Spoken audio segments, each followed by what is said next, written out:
you're knitting on your porch and it's windy, your yarn might roll off the balcony. Ooh! Or your entire project too.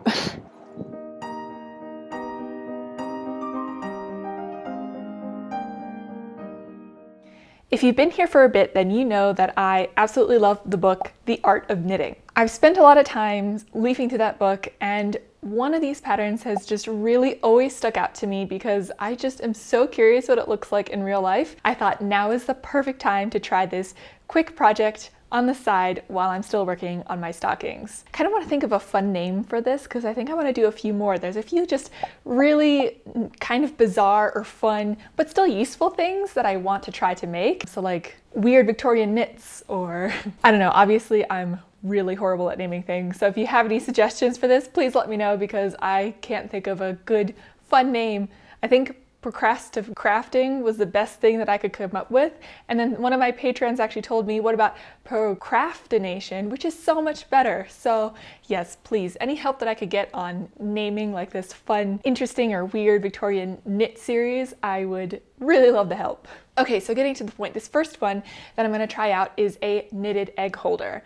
Now I've known about like knitted egg cozies, but they're the ones that almost are like hats on top of your eggs when they're sitting in one of those little egg holders.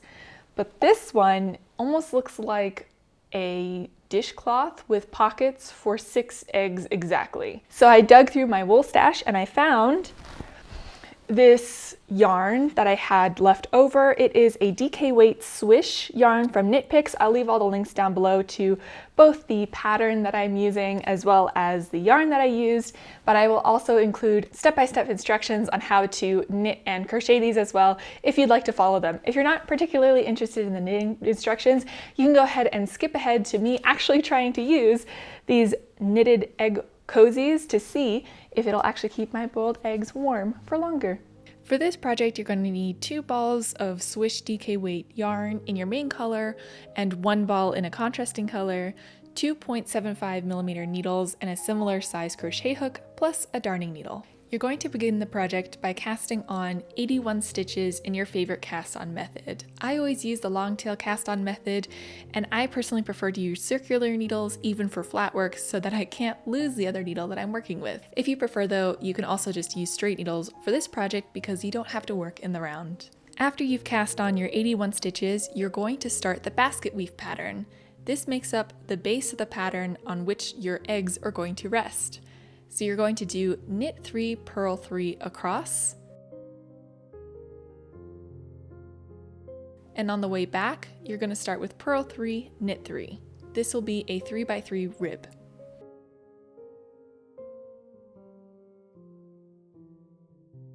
You're going to continue that pattern for a total of 4 rows. Here you can see the 3x3 rib starting. Now in the next row, in your 5th row, you're going to reverse the order. So you're not going to start with knit 3 again. This time you're going to start with purl 3 and then you'll knit 3 all the way across. It's basically reversing the rib from what you've done before. On your way back, you now want to knit 3, purl 3 for 4 rows in total.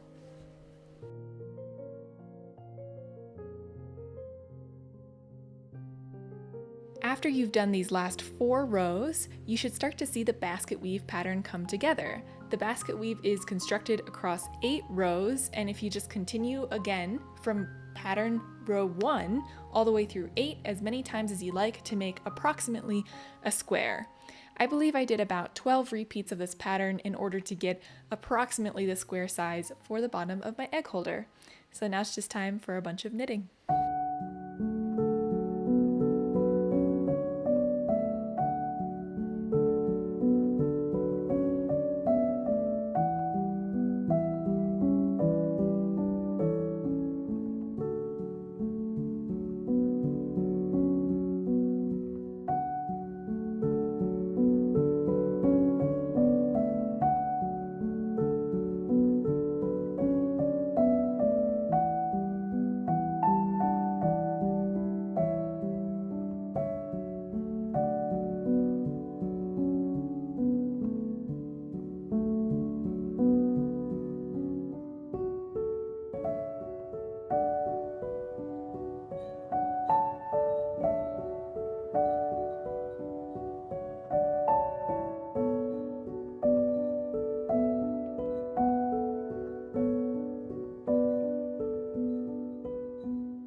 fair word of warning, if you're knitting on your porch and it's windy, your yarn might roll off the balcony. Whoop! Or your entire project too. Thankfully, I was able to rescue both my project and the ball of yarn that had gone overboard from my balcony, and I was able to finish the knit basket weave portion of this egg holder. I really like how the basket weave pattern looks and how well it came together, and I used a good amount of my yarn up to this point. You want to make sure that you have enough yarn left over in order to make the pockets for your eggs to sit in. Now we're going to create the little pockets that are going to hold each one of our eggs. These pockets are triangularly shaped, and it is a 6-row repeat. For the first 4 rows, you're going to do a stockinette stitch. So you will knit, purl, knit, purl. Then for the 5th and 6th row, you're going to create a garter ridge by knitting both of those.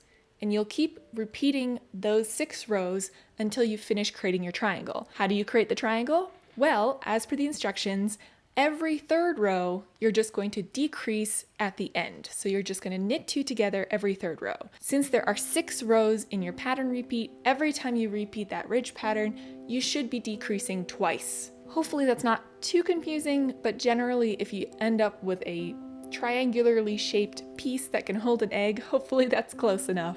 Following that pattern, I ended up with a triangle that looked approximately like this with the little garter ridges on it, which I really liked the look of. And then you have to repeat that 5 more times so that you have a total of 6 pockets.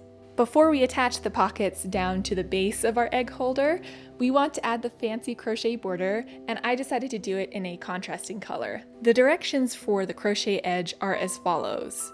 1 double crochet into a stitch, chain 4, then 1 treble crochet into the first chain stitch, skip 2 of the knit stitches, and repeat from the beginning. Please keep in mind that I decided to interpret these as American crochet instructions versus British crochet instructions, so if you look up the directions on how to do this, hopefully that'll help you look up what I was trying to do, and also maybe if you watch me do a few of these edge repeats, you can see what I did. I'm not guaranteeing it's correct. I'm not a very strong crocheter in comparison to my knitting, but I did think it ended up looking very nice. I did this around the edges of all of my pockets and around the edge of the holder in order to give it a really nice border. I then laid out my bottom of the holder together with all the pockets in a similar way to what I saw on the engraving. It didn't all fit exactly the same as it did on the engraving, so I'm not exactly sure where I might have gone off, but it does work. And I used the darning needle as well as the tails of the yarn that I hadn't threaded in yet or woven in yet in order to sew them on, and I was done with my egg holder.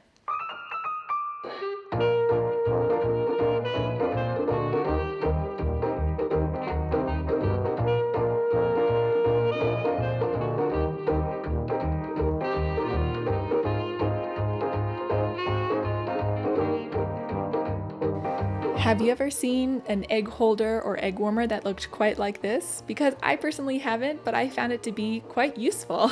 It did keep my boiled eggs nice and warm for breakfast, and I'm sure that I'll get a good amount of use out of it in the future, especially for larger breakfasts that we have together. I'm glad I finally got to do this project, as it's been something that I've been thinking about for a long time every time I flip through the Art of Knitting book. Thank you again so much for watching. I always really enjoy sharing my knitting projects with you, and I hope that if any of you create your own version of this egg holder that you'll share it with me. I'll leave my links to other socials where you can reach me down below. Feel free to check it out if you want to, and I will hopefully see you again really soon.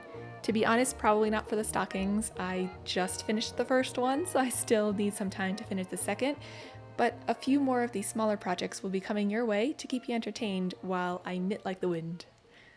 See you next time.